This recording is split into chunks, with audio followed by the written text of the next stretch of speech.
അതിരാവിലെ തന്നെ അടിപൊട്ടിയിരിക്കുകയാണ്. എന്താണ് സംഭവം? 9 പേർ നോമിനേറ്റഡ് ആയിരിക്കുകയാണ്. എല്ലാം ചർച്ച ചെയ്യാം. ഡേ 15 നോമിനേഷൻ ലൈവ് അപ്ഡേറ്റ് ആയിട്ടാണ് ഞാൻ വന്നിരിക്കുന്നത്. So welcome back to Bigg Boss Malayalam ചാനലായിട്ട് ആദ്യമായിട്ട് കാണുന്നവർ സബ്സ്ക്രൈബ് ചെയ്യണം, ലൈക്ക് ചെയ്യണം, കമൻറ്റ് മസ്റ്റേജ് ആയിരിക്കണം. ഇതുപോലുള്ള ബിഗ് ബോസിൻ്റെ അപ്ഡേറ്റ്സിനും റിവ്യൂസിനുമായി നമ്മുടെ ചാനൽ മറക്കാതെ ഫോളോ കൂടി ചെയ്തേക്കണം. ആയി നമുക്ക് ഇന്നത്തെ നോമിനേഷൻ അപ്ഡേറ്റിലേക്ക് വരുന്നതിന് മുമ്പ് ഇന്ന് രാവിലെ കുറേ സംഭവവികാസങ്ങൾ ബിഗ് ബോസ് വീട്ടിൽ അരങ്ങേറിയിരുന്നു. അതെന്തൊക്കെ നമുക്ക് പരിശോധിക്കാം. രാവിലെ 5:30 കാണിക്കുന്നത്. അതിരാവിലെ 5:30 തന്നെ ബിഗ് ബോസ് വീട്ടിൽ പ്രശ്നങ്ങൾ ഇങ്ങനെ പൊട്ടി മുളയ്ക്കാൻ തുടങ്ങിയിരിക്കുകയാണ്. ഭയങ്കര വഴക്ക്. അതായത് 5:30 തുടങ്ങിയ വഴക്ക് ഒരു 7:45 വരെ നീണ്ടു നിന്ന് കാണും. അങ്ങനെ നീണ്ടു നിന്ന് 2 മണിക്കൂറോളം നീണ്ടു നിന്നൊരു ഭയങ്കര വഴക്കായിരുന്നു ഉണ്ടായിരുന്നത് ഇന്ന് ലൈവിനകത്ത് കാണാനായിട്ട് സാധിച്ചത്. വഴക്കെന്ന് പറഞ്ഞാൽ പോരാ, ഭയങ്കര പൊരിഞ്ഞ വഴക്ക് തന്നെയായിരുന്നു ഉണ്ടായിരുന്നത്. അതെന്താണെന്ന് വെച്ച് കഴിഞ്ഞാൽ ഇന്നലെ പാതിരാത്രി തന്നെ നമ്മുടെ ആര്യൻ ടീമിനെ ഡിവൈഡ് ചെയ്യുന്ന കാഴ്ച നമ്മൾ കണ്ടിരുന്നു. ഇന്നലെ എപ്പിസോഡിനകത്ത് തന്നെ കാണിച്ചിരുന്നു. അതിൻ്റെ പേരിലാണ് രാവിലെ തന്നെ അടിയും വഴക്കും കാര്യങ്ങളൊക്കെ ഉണ്ടായിരുന്നത്. ശരിക്കും പറഞ്ഞു കഴിഞ്ഞാൽ ടീം ഡിവൈഡ് ചെയ്യേണ്ടത് എങ്ങനെയാണ്? ബിഗ് ബോസ് വിളിപ്പിച്ച് ബിഗ് ബോസിൻ്റെ മുന്നിൽ പോയിട്ടാണ് ടീം ഡിവൈഡ് ചെയ്യേണ്ടത്. ഇവിടെ ആര്യൻ എന്താണ് ചെയ്തത്? ആര്യൻ പാതിരാത്രി തന്നെ എല്ലാവരും ലിവിങ് റൂമിൽ വിളിച്ചു കൂട്ടുന്നു. ബിഗ് ബോസിൻ്റെ അടുത്ത് ചോദിക്കുന്നില്ല. ആര്യൻ്റെ സ്വയം ഇഷ്ടപ്രകാരം ടീം അങ്ങ് ഡിവൈഡ് ചെയ്ത് കൊടുക്കുകയാണ് ചെയ്യുന്നത്. അങ്ങനെ ചെയ്യാൻ ഒരിക്കലും പാടില്ല. കാരണം ബിഗ് ബോസിൻ്റെ നിർദ്ദേശപ്രകാരം വേണം ടീം ഡിവൈഡ് ചെയ്യാൻ ചെയ്യണം എന്നായിരുന്നു എൻ്റെ ഒരു ഒപ്പീനിയൻ. അവിടെ ആര്യൻ്റെ ഭാഗത്താണ് ഞാൻ തെറ്റായിട്ട് കാണുന്നത്. ഓക്കെ, ഇനി എല്ലാവർക്കും കിച്ചൺ ടീം വേണം. കാരണം എന്താണെന്ന് വെച്ച് കഴിഞ്ഞാൽ കിച്ചൺ ടീമിൽ നിന്നാലേ ഗെയിം കളിക്കാൻ പറ്റൂ. അതാണ് എല്ലാവർക്കും, കിച്ചൺ ടീമാണ് എല്ലാവർക്കും വേണ്ടത്. കാരണം എന്താണെന്ന് വെച്ച് കഴിഞ്ഞാൽ കിച്ചൺ ടീമിൽ നിന്നാലാണ് ഗെയിം കളിക്കാൻ പറ്റുമെന്ന് എല്ലാവർക്കും അറിയാം. കാരണം ഇപ്പോൾ ബിഗ് ബോസ് തുടങ്ങിയിട്ട് 2 ആഴ്ചയായി. 3ാമത്തെ ആഴ്ചയിലേക്ക് കടന്നിട്ടേ ഉള്ളൂ. ഈ 2 ആഴ്ച എവിടെയാണ് കണ്ടൻറ്റ് കിട്ടിയത്? കിച്ചൺ ഏരിയയിലാണ്. അപ്പോൾ എല്ലാവർക്കും കിച്ചൺ ഏരിയയിൽ നിന്ന് കഴിഞ്ഞാൽ കൂടുതൽ കണ്ടൻറ്റ് കിട്ടും. അതായത് ഞങ്ങളെല്ലാവരും കൂടുതൽ ശ്രദ്ധിക്കും. ഞങ്ങൾ കിച്ചൺ ടീമാണല്ലോ, അപ്പോൾ എല്ലാവരും കൂടുതൽ ഞങ്ങളെല്ലാവരും ശ്രദ്ധിക്കും എന്നുള്ള ആ ഭാഗത്താണ് കുറേ സംഭവവാസങ്ങളൊക്കെ ക്രിയേറ്റ് ചെയ്യാം. പ്രശ്നങ്ങളും കാര്യങ്ങളൊക്കെ ഉടലെടുക്കുന്ന അവിടെയാണല്ലോ. അപ്പോൾ ആ ഭാഗത്ത് നിന്ന് കഴിഞ്ഞ് ഞങ്ങളെ കൂടുതൽ പ്രേക്ഷകർ ശ്രദ്ധ കേന്ദ്രീകരിക്കും എന്ന് വെച്ചിട്ടാണ് എല്ലാവരും കിച്ചൺ ടീം തിരഞ്ഞെടുക്കാൻ കാരണം. എല്ലാവർക്കും കിച്ചൺ ടീം വേണം എന്നുള്ളതാണ് പറയുന്നത്. അതിനായിട്ട് നമ്മുടെ ആര്യനെ എല്ലാവരും സമീപിക്കുന്നുണ്ട്. അതായത് അപ്പാനി ആയാലും അനു ആയിട്ടും ഇവരെല്ലാവരും കൂടി പ്ലാൻ ചെയ്യുന്നുണ്ട്. ഇങ്ങനെ വേണം കിച്ചൺ ടീം, ഇങ്ങനെ ആയിരിക്കണം കിച്ചൺ ടീം എന്നൊക്കെ പറഞ്ഞിട്ട്, വെസൽ ടീമിന് അങ്ങനെ വേണം എന്നൊക്കെ പറഞ്ഞിട്ട് ഇവർ ഒരു ഒടുക്കത്തെ പ്ലാനിങ് എന്ന് പറഞ്ഞാൽ ഒടുക്കത്തെ പ്ലാനിങ് ആണ്. പിന്നെ ഓൾറെഡി കിച്ചൺ ടീമിലുണ്ടായിരുന്നല്ലോ, അതായത് ഓൾറെഡി പഴയ കിച്ചൺ ടീം ഉണ്ടായിരുന്നല്ലോ, അവർക്ക് എന്താണെന്ന് വെച്ച് കഴിഞ്ഞാൽ ഭയങ്കര വിഷമമാണ്. കാരണം എൻ്റെ കണ്ടൻറ്റ് പോയല്ലോ എന്നുള്ള വിഷമത്തിലാണ് പഴയ കിച്ചൺ ടീം ഇരിക്കുന്നത്. അവർക്ക് കിട്ടുന്നില്ല. അവരിപ്പോൾ വേറെ ടീമിലേക്കിട്ട് പോയല്ലോ. അപ്പോൾ കിച്ചൺ ടീമിലോട്ട് ഇനി വരാൻ പറ്റില്ല. അതുകൊണ്ട് അവർ ഭയങ്കര വിഷമത്തിലിരിക്കുകയാണ്. അതായത് പുതിയ കിച്ചൺ ടീം അതായത് പഴയ കിച്ചൺ ടീം ചുമതല കൊടുത്താലല്ലേ ഇവർക്ക് ഏറ്റെടുക്കാൻ പറ്റുള്ളൂ. അല്ലാതെ തന്നെ ഇവർ ചുമതല ഏറ്റെടുത്ത് അതിരാവിലെ തന്നെ കിച്ചണിൽ കയറിയിട്ട് ഫുഡൊക്കെ ഉണ്ടാക്കുകയാണ് ചെയ്യുന്നത്.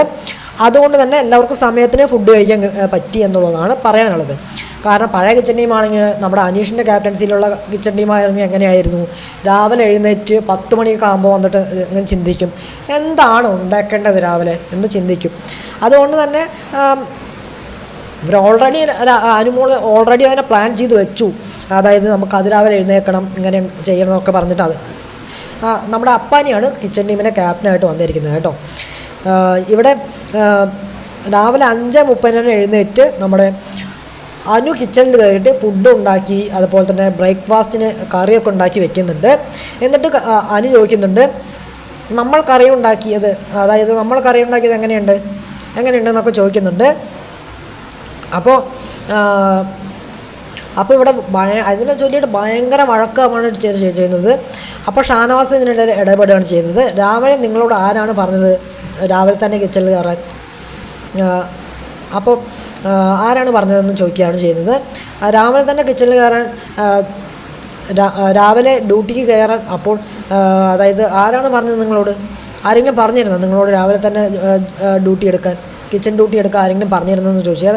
കാരണം പഴയ ടീം ചുമതല കൊടുത്തിട്ടില്ല. അപ്പോൾ അതുകൊണ്ടാണ് ഷാനവാസ് അങ്ങനെ ചോദിച്ചത്. അപ്പോൾ അതിനിടയ്ക്ക് അനീഷ് പറയാണ്, അത് ഷാനവാസ് നേരത്തെ തന്നെ പറയണമായിരുന്നു. ഇപ്പോഴും റിപ്പീറ്റിൻ്റെ കാര്യമൊന്നും മാറിയിട്ടില്ല കേട്ടോ. അനീഷ് പഴയ അനീഷ് തന്നെയാണ്. നേരത്തെ തന്നെ പറയണമായിരുന്നു. ഡ്യൂട്ടി മാറിയിട്ട് ഇല്ല.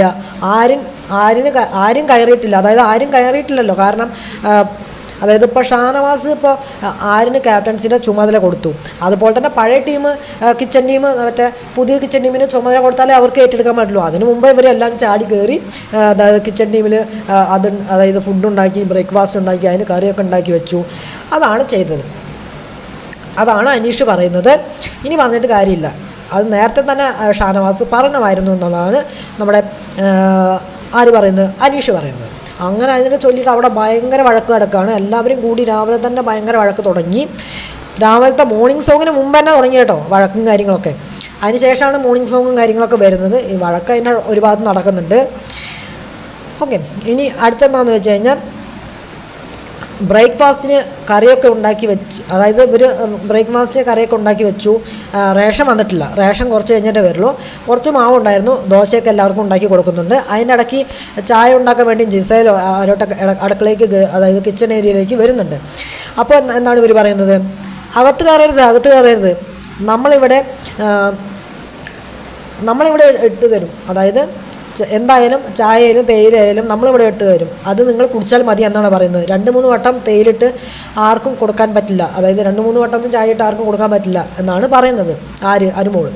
അപ്പോൾ അപ്പാനി ക്യാപ്റ്റനല്ലേ, അപ്പാനി നല്ല ഫയർ ആവുമെന്നാണ് വിചാരിച്ചത്. പക്ഷേ അതൊന്നും ഉണ്ടായില്ല. അപ്പാനി 2-3 പ്രാവശ്യമൊന്നും നമുക്ക് തേയില ഉണ്ടാക്കി വെക്കാം. അതായത് 2-3 പ്രാവശ്യമൊന്നും ചോദിക്കരുത്. നമുക്ക് രാവിലെ തേയിലുണ്ടാക്കി വെക്കാം. അതുപോലെ തന്നെ വൈകുന്നേരം തേയിലുണ്ടാക്കി വെക്കാം. പിന്നെ ഇടയ്ക്കിടയ്ക്ക് ആവശ്യമുള്ളവർക്ക് നമ്മൾ തേയിലിട്ട് തരും എന്നാണ് അപ്പാനി പറയുന്നത്. അപ്പാനി വളരെ ഇന്നസെൻ്റായിട്ട് എന്ന് പറയുകയാണ് കേട്ടോ. ഇതൊക്കെ എത്ര നാൾ പോകും എന്തോ. അപ്പോൾ പറ്റില്ല, തേയില പഞ്ചസാരയൊന്നും ആവശ്യമില്ലാതെ ആർക്കും എടുക്കാൻ പറ്റില്ല എന്ന് പറഞ്ഞിട്ട് പിന്നെ പ്രശ്നം അങ്ങോട്ട് ആളി കത്തുകയാണ് ചെയ്യുന്നത്. അതിൻ്റെ ഇടയ്ക്ക് സരിക ശൂരംഭം 2-3 ദിവസമൊക്കെ ഉണ്ടാകും. പിന്നെ ഇതുപോലെയൊക്കെ തന്നെ ആയിരിക്കും എന്നാണ് നമ്മൾ പറയുന്നത്, സരിക പറയുന്നത്. അപ്പോൾ മെഡിസിൻ ഉള്ളവർക്ക് ആദ്യം ഫുഡ് എന്നാണ് പറയുന്നത്. അപ്പോൾ ആദ്യം മെഡിസിൻ കഴിക്കാനുള്ളവർക്ക് ആദ്യം ഫുഡ് കൊടുക്കുന്നു. അതിനുശേഷം ഷാനവാസും ജിസയിലും തമ്മിൽ സംസാരിക്കുകയാണ് ചെയ്യുന്നത്. ഇപ്പോഴല്ല ഇവർ ഡ്യൂട്ടി ചെയ്യേണ്ടത്. അതായത് ഇപ്പോഴല്ല അവർ ഡ്യൂട്ടി ചെയ്യേണ്ടത്. ബിഗ് ബോസ് പറഞ്ഞിട്ടാണ്. പഴയ ടീമാണ് അതുവരെ നിൽക്കേണ്ടത്. അതായത് പഴയ ടീമാണ് അതുവരെ നിൽക്കേണ്ടത്. അവർക്ക് ഡ്യൂട്ടിയൊന്നും കൈമാറിയിട്ടില്ല. അതുകൊണ്ട് അവർ ഇപ്പോൾ ചെയ്യാൻ പറ്റില്ല എന്നാണ് ജിസയിൽ പറയുന്നത്. ആരോട്? ഷാനവാസിനോട്. അപ്പോൾ അതായത് ഇപ്പോൾ അതായത് പുതിയ ടീമിനെ ഇപ്പോൾ ചുമതലയാക്കണമെങ്കിൽ പഴയ ടീം ചുമതല കൊടുത്താലേ പറ്റത്തുള്ളൂ. അതുപോലെ ക്യാപ്റ്റൻ ആണെങ്കിലും പഴയ ക്യാപ്റ്റൻ കൊടുത്താലേ പുതിയ ക്യാപ്റ്റന് ചുമതല എടുക്കാൻ പറ്റുള്ളൂ. ഇവിടെ നേരെ തിരിച്ചാണ് വന്നത്. അതിന് മുമ്പേ അവർ ചുമതലയൊക്കെ ഏറ്റെടുത്ത് ജോലിയും കാര്യങ്ങളൊക്കെ തുടങ്ങി. അതിൻ്റെ പേരിലാണ് വഴക്കും കാര്യങ്ങളൊക്കെ ഉണ്ടായത് എന്നാണ് പറയുന്നത്. അതിനിടയിൽ റേഷൻ വരുന്നുണ്ട്. അതിൻ്റെ ഇടയിൽ നെവിന് ഭയങ്കര ദേഷ്യം വരുന്നുണ്ട് കേട്ടോ. കാരണം അനു കിച്ചൻ്റെ അടുത്തേക്ക് എടുപ്പിക്കുന്നില്ല. കാരണം അനുവിനറിയാം. കാരണം നെവിനെ കിച്ചൻ്റെ അടുത്ത് എടുപ്പിച്ച് കഴിഞ്ഞാൽ പിന്നെ സാധനങ്ങളൊന്നും ബാക്കി ഉണ്ടാവില്ല എന്ന്. അതുകൊണ്ട് നെവിന് ഭയങ്കരമായിട്ട് ദേഷ്യം വരുന്നുണ്ട്. അനുവിന് എഗെയിൻസ്റ്റായിട്ട് നമ്മുടെ നെവിനും കളിക്കുന്നുണ്ട്. നെവിന് എഗെയിൻസ്റ്റായിട്ട് നമ്മുടെ അനുവും കളിക്കുന്നുണ്ട് എന്ന് നെവിന് നല്ല പോലെ അറിയാം. അതുകൊണ്ടാണ് നെവിന് ഭയങ്കര ദേഷ്യം വരാൻ കാരണം. ഒന്നാമത് ദേഷ്യം വരാൻ 2 കാരണങ്ങളുണ്ട്. ഒന്ന്, അടുക്കളയിലേക്ക് അടുപ്പിക്കുന്നില്ല. ഒന്ന് ഇത്. അതിൻ്റെ ഇടയിൽ കൂടെയാണ്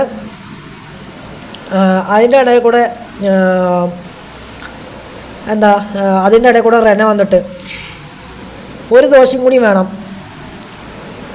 എന്നാണ് പറയുന്നത്. അടുത്ത അടിക്കുള്ളതാണ് കേട്ടോ. അടിയൊന്നും ഉണ്ടാവണില്ല. അടുത്ത അടിക്കുള്ളത് ഉണ്ടാക്കി കൊടുക്കുകയാണ്. ഒരു ദോശയും കൂടി വേണം. അപ്പം അനു, നീ 2 ദോശ കഴിച്ചില്ലേ റെന? അപ്പം റെന, ഇല്ലില്ല, ഞാൻ 2 ദോശയൊന്നും കഴിച്ചില്ല എന്നാണ് പറയുന്നത്. അപ്പം നെവിൻ, നീ ചോദിച്ചോളൂ മോളെ, എത്ര ദോശ വേണമെങ്കിലും കഴിക്കാം. പിന്നല്ലേ കിച്ചൺ ക്യാപ്റ്റനോട് ചോദിച്ചാൽ മതി എന്നാണ് പറയുന്നത്. നമ്മുടെ നെവിൻ. അതിനുശേഷം നൂറയും നെവിനും തമ്മിൽ ഭയങ്കര വഴക്കും കാര്യങ്ങളൊക്കെ നടക്കുന്നുണ്ട്. അതിനിടയിൽ അനീഷ് വരികയാണ് കേട്ടോ. എന്താ പ്രശ്നം? അപ്പോൾ അനുമോൾ താൻ പോടോ, എണീറ്റ് പോടോ, താൻ എണീറ്റ് പോടോ, അതായത് താൻ എണീറ്റ് പോടോ, ഇറങ്ങിപ്പോ ഇവിടെ നിന്ന്, താൻ കക്കൂസ് ടീമല്ലേ, അതായത് താൻ കക്കൂസ് ടീമിൻ്റെ ക്യാപ്റ്റനല്ലേ, അവിടെ പോയി നിൽക്ക്, താൻ അവിടുത്തെ കാര്യം നോക്ക്, ഇവിടുത്തെ കാര്യം ശ്രദ്ധിക്കാൻ വരണ്ട കേട്ടോ, ഈ പ്രദേശത്തേക്ക് ഇനി വന്നു പോകരുത് എന്ന്. അപ്പോൾ അനീഷിനെ അവിടെ നിന്ന് ആട്ടി വിടുകയാണ് ചെയ്യുന്നത്. അനീഷ് അങ്ങനെ പോകുന്നു. അനീഷ് വലിയ കാര്യങ്ങളൊന്നും കാര്യമായിട്ട് എടുക്കുന്നില്ല. അനീഷ് അങ്ങനെ പോകുന്നു. അതിനുശേഷം ബിന്നിയും അനീഷും പഴയ കാര്യത്തിന് എന്തിനാണെന്തോ പഴയ കാര്യത്തിന് വഴക്ക് നടക്കുകയാണ് ചെയ്യുന്നത്. ബിന്നി, നിങ്ങളെ സഹായിച്ചത് തെറ്റായിപ്പോയി. അപ്പോൾ അനീഷ്, അഹങ്കാരം കൊണ്ട് നടക്കരുത്, അത് എൻ്റെ മഹാമനസ്കതയാണ്, എൻ്റെ കാര്യങ്ങൾ തെറ്റ് ചൂണ്ടിക്കാണിക്കുന്നത് ബിന്നിയാണ്. അപ്പോൾ ബിന്നി, ഇതൊരു പ്രോഗ്രാമാണ്, അങ്ങനെയാണ് നിൽക്കേണ്ടത് എന്നാണ് പറയുന്നത്. ലാലേട്ടൻ വന്ന് പ്രോബ്ലമൊക്കെ സോൾവ് ചെയ്തതാണ്, ഒരു ദിവസം കഴിഞ്ഞ് വന്ന് എന്തിനാണ് ചോദിക്കുന്നതെന്നാണ് ചോദിക്കുന്നത്. അപ്പോൾ അനീഷ്, നിങ്ങൾ ഭൂമിയിൽ ചവിട്ടി നിൽക്കുക, നമ്മൾ അതുപോലെ. അപ്പോൾ ബിന്നി, നമ്മൾ അതുപോലെയാണ് നിൽക്കുന്നത്, അതായത് ചില്ലുകൂട്ടിൽ അടച്ചിടേണ്ട കാര്യമൊന്നുമില്ല, അടയ്ക്കപ്പെടേണ്ടവരല്ല എന്നാണ് ബിന്നി പറയുന്നത്. ഇങ്ങനെ വഴക്കങ്ങനെ മുറുകയാണ് ചെയ്യുന്നത്. ഇവരെന്തിനാണെന്തോ വെറുതെ പഴയ കാര്യങ്ങളൊക്കെ ഓർത്ത് വീണ്ടും വഴക്കുണ്ടാക്കുന്നത്. അതിനുശേഷം നമ്മുടെ അനു ആദിൽ നൂറിയും തമ്മിൽ സംസാരിക്കുകയാണ് ചെയ്യുന്നത്. ലവ് ട്രാക്കിനൊക്കെ പറ്റി സംസാരിക്കുന്നു.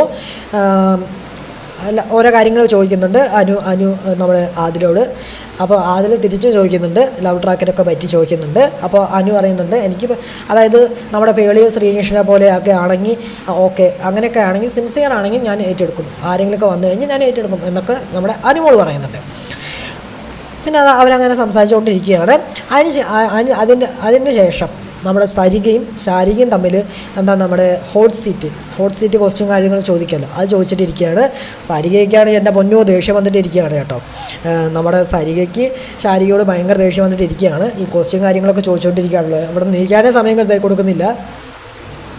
അങ്ങനെ അതൊരു വഴിക്ക് നടക്കുന്നുണ്ട്. അതിൻ്റെ ഇടയ്ക്ക് അതിൻ്റെ ഇടയിൽ അക്ബർ, അനു, ശാരിക ഇവർ തമ്മിൽ വീണ്ടും വഴക്ക് നടക്കുന്നു. അതിനുശേഷമാണ് നമ്മുടെ ഈ ആഴ്ചത്തെ 3ാം ആഴ്ചയിലേക്കുള്ള നോമിനേഷൻ പ്രക്രിയ വരുന്നത്. ബിഗ് ബോസ് എല്ലാവരെയും ലിവിങ് റൂമിലേക്ക് വിളിക്കുന്നു. നിങ്ങൾക്ക് ഈ ബിഗ് ബോസ് വീട്ടിൽ നിലനിൽക്കാൻ നിങ്ങൾ ആഗ്രഹിക്കാത്ത 2 പേരുടെ പേരും കാരണവും പറഞ്ഞ് നോമിനേറ്റ് ചെയ്യാൻ പറയുകയാണ് ചെയ്യുന്നത്.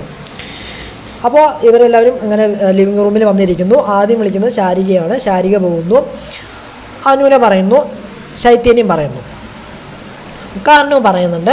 അതിനുശേഷം അനു പോകുന്നു, അക്ബറിനെയും ജിസേലിനെയും പറയുന്നു. അതിനുശേഷം അബി പോകുന്നു, ശരത്തിനെയും സരികേനെയും പറയുന്നു. അതിനുശേഷം റന പോകുന്നു, ശാരികേനെയും ഷാനവാസിനെയും പറയുന്നു. അതിനുശേഷം അക്ബർ പോകുന്നു, ശാരികേനെയും ഷാനവാസിനെയും പറയുന്നു. അതിനുശേഷം സരിക പോകുന്നു, അനുവിനെയും റനേനെയും പറയുന്നു. അതിനുശേഷം ശരത്ത് പോകുന്നു, ഒനേലിനെയും ശൈത്യനെയും പറയുന്നു. അതിനുശേഷം ആദില നൂറ പോകുന്നു, നെവീനെയും ശാരികനെയും പറയുന്നു. നെവീൻ പോകുന്നു, ശാരികനെയും അക്ബറിനെയും പറയുന്നു. ജിസൽ പോകുന്നു, അനുവിനെയും ആദില നൂറയിലാണ് പറയുന്നത്. പിന്നീട് ഷാനവാസ് പോകുന്നു, ശരത്തിനെയും റനേനെയാണ് പറയുന്നത്. ഇവരൊക്കെ റീസണും പറയുന്നുണ്ട് കേട്ടോ. ഞാൻ റീസൺ വായിക്കാഞ്ഞിട്ടാണ്, റീസണും പറയുന്നുണ്ട്. പിന്നെ രേണു പോകുന്നു, ശരത്തിനെയും ഒനേലിനെയും പറയുന്നു. അതിനുശേഷം ശൈത്യ പോകുന്നു, റെനേനെയും അക്ബറിനെയും പറയുന്നു.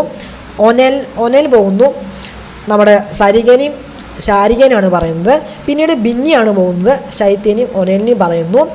അതിനുശേഷം ക്യാപ്റ്റനായ ആര്യൻ പോകുന്നു, അബീനെയും ഷാനവാസിനെയും പറയുന്നു. അങ്ങനെയാണ് വന്നിരിക്കുന്നത് പറഞ്ഞവരുടെ ലിസ്റ്റ് എന്ന് പറയുന്നത്. ഇനി അവർക്ക് കിട്ടിയ വോട്ട് എത്രയും നോക്കിക്കഴിഞ്ഞാൽ ശാരികയ്ക്ക് 5 വോട്ടും, ശൈത്യയ്ക്ക് 4 വോട്ടും, ശരത്തിന് 4 വോട്ട്, അനുവിന് 3 വോട്ട്, അക്ബറിന് 3 വോട്ട്, ഷാനവാസിന് 2 വോട്ട്, റനയ്ക്ക് 2 വോട്ട്, ഒനേലിന് 3 വോട്ട്, സരികയ്ക്ക് 2 വോട്ട്. ഇനി 1 വോട്ട് കിട്ടിയവരാരൊക്കെ നോക്കാം. ജിസലിന് 1 വോട്ട്, രേണുവിന് 1 വോട്ട്, നെവീന് 1 വോട്ട്, ആദില നൂറയ്ക്ക് 1 വോട്ട്, അബിക്ക് 1 വോട്ട്. അനീഷിൻ്റെ പേര് പിന്നെ ആരും പറഞ്ഞിട്ടില്ല. കാരണം ഇപ്രാവശ്യം അനീഷ് രക്ഷപ്പെട്ടിട്ടുണ്ട്. കാരണം റിവെഞ്ച് കാരണം, ഇവരെല്ലാവരും റിവെഞ്ച് കാരണം അനീഷ് രക്ഷപ്പെട്ടു. അനീഷ് ഈ ആഴ്ച സേഫാണ്. അതായത് ഇത്രയും പേരാണ്. അതായത് ജിസേൽ, രേണു, നെവിൻ, ആദിൽ, നൂറ, അബി, അനീഷ് ഇവരാണ് നോമിനേഷനിൽ വരാത്തവർ. ഇനി നോമിനേഷനിൽ വന്നവരാരൊക്കെയാണ് നോക്കിക്കഴിഞ്ഞാൽ 9 പേരാണ് ഈ ആഴ്ച നോമിനേഷനിലേക്ക് വന്നിരിക്കുന്നത്. അതിൽ ഒന്നാമത്തെ പേരെന്ന് പറഞ്ഞാൽ ശാരിക, 2 ശരത്ത്, 3 ശൈത്യ, 4 അക്ബർ, 5 അനു, 6 ഒനൽ, 7 റെന, 8 സരിക, 9 ഷാനവാസ്. ഈ 9 പേരാണ്. ഈ 9 പേർക്കായിട്ടുള്ള വോട്ടിംഗ് ഇന്ന് രാത്രി 10:30 ശേഷം വോട്ടിംഗ് പാനൽ ജിയോ ഹോട്ട്സ്റ്റാറിൽ ഓപ്പൺ ആയിരിക്കും. നിങ്ങളുടെ ഇഷ്ട മത്സരാർത്ഥി ഇതിലുണ്ടെങ്കിൽ നിങ്ങൾ കൃത്യമായി നിങ്ങളുടെ ഇഷ്ട മത്സരാർത്ഥിക്ക് വോട്ട് രേഖപ്പെടുത്തുക. നിങ്ങളെ ഇഷ്ട മത്സരാർത്ഥി അവിടെ നിലനിൽക്കണമെന്ന് ആഗ്രഹമുണ്ടെങ്കിൽ, അതായത് നന്നായിട്ട് ഗെയിം കളിക്കുന്നവരെ മാത്രം അവിടെ നിർത്താൻ നോക്കുക, അല്ലാത്തവർ പോകട്ടെ. ഓക്കെ, എന്തായാലും ഈ ആഴ്ച അതായത് ഈ വരുന്ന വീക്കിൽ 1 അതിൽ 2 ആളോ പോകാൻ സാധ്യതയുണ്ടെന്നുള്ളതാണ് കിട്ടുന്ന അപ്ഡേറ്റ് പ്രകാരം സൂചിപ്പിക്കുന്നത്. ഓക്കെ, എന്തായാലും ഇപ്പോഴും അവിടെ ഓരോ ലൈവിനകത്ത് ഓരോ കാര്യങ്ങളൊക്കെ നടന്നിട്ടുണ്ട്. അപ്പോൾ ഇത്രയാണ് എനിക്ക് പറയാനുള്ളത്. അപ്പോൾ അടുത്ത പ്രൊമോ വരുമ്പോൾ അതിൻ്റെ പ്രൊമോൻ്റെ അപ്ഡേറ്റ് ആയിട്ട് വരാം. അതുപോലെ തന്നെ ഇന്നത്തെ വീക്കിലെ ഫുൾ റിവ്യൂ അതായത് എപ്പിസോഡിൻ്റെ റിവ്യൂ ആയിട്ട് വരാം. അതുവരെ എല്ലാവർക്കും tata, bye bye and see U.